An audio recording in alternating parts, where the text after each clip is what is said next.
नमस्कार मित्रांनो, टेक्नॉलॉजी मराठीमध्ये तुमचं स्वागत आहे। तर आज मी तुमच्यासाठी घेऊन आलो आहे की ॲडव्हान्स पीएफ कशा प्रकारे इन्स्टॉल करायचा। तर जर का तुम्ही चॅनलवर नवीन असाल तर सर्वात अगोदर चॅनलला सबस्क्राइब करा आणि बेल आयकॉनला प्रेस करा, जेणेकरून माझे नवीन व्हिडिओ तुमच्यापर्यंत लवकरात लवकर पोहोचतील। चला तर मग व्हिडिओला सुरुवात करूया।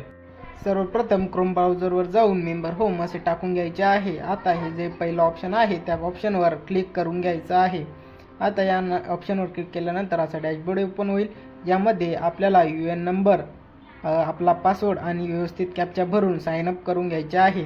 आता मी यूएन नंबर टाईप केलेला आहे, पासवर्डसुद्धा टाकून घेतला आहे आणि कॅप्चा आपल्याला व्यवस्थित फिल करायचा आहे। यामध्ये कॅप्चासुद्धा फिल झालेला आहे। आता लॉग इन बटनावर क्लिक करतो।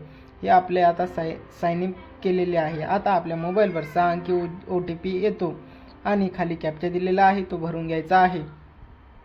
OTP येईपर्यंत मी कॅप्चा भरून घेतला आहे। आता OTP आला आहे। आता OTP टाकून घेतो।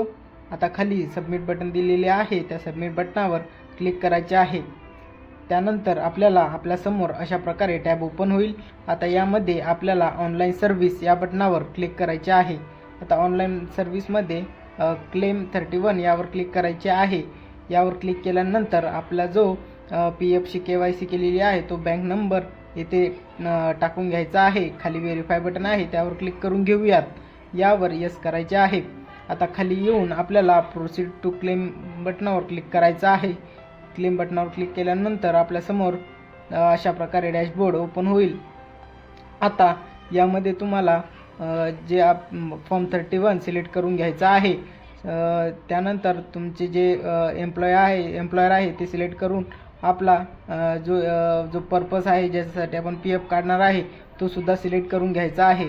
यामध्ये आपल्याला जे एम्प्लॉयर शेअर आपले पैसे जमा झाले आहेत ते अमाऊंट इथे टाकून घ्यायचे आहे। खाली एम्प्लॉय ॲड्रेस दिलेला आहे तो सुद्धा व्यवस्थित फिल करून घ्या। यानंतर आपल्याला आपल्या पासबुकची जी PDF आहे त्या PDFला यामध्ये सेव्ह करायचं आहे। तर PDF आपली 100 KB ते 500 KBच्या मदत असली पाहिजेत। आता मी माझी ॲड्रेस डिटेल भरून घेतली आहे। आता मी चूज फाईलवर क्लिक करतो आणि माझी जी बँक पासबुक डिटेल्स आहे, जी PDF आहे ती मी आता फिल करून घेतो। माझी PDF 100 KBच्या आणि 500 KBच्या मदत आहे। तर आता इथे दिलेली जी टिकमारचा बॉक्स आहे त्या टिकमारच्या बॉक्सवर क्लिक करायचं आहे। नंतर रिसेंट OTPला क्लिक करून आपल्या मोबाईलवर एक OTP येईल। तो OTP व्यवस्थित भरून आपल्याला येथे सेटल क्लेमवर क्लिक करायचे आहे। तर अशा प्रकारे आपला क्लेम सक्सेस होतो।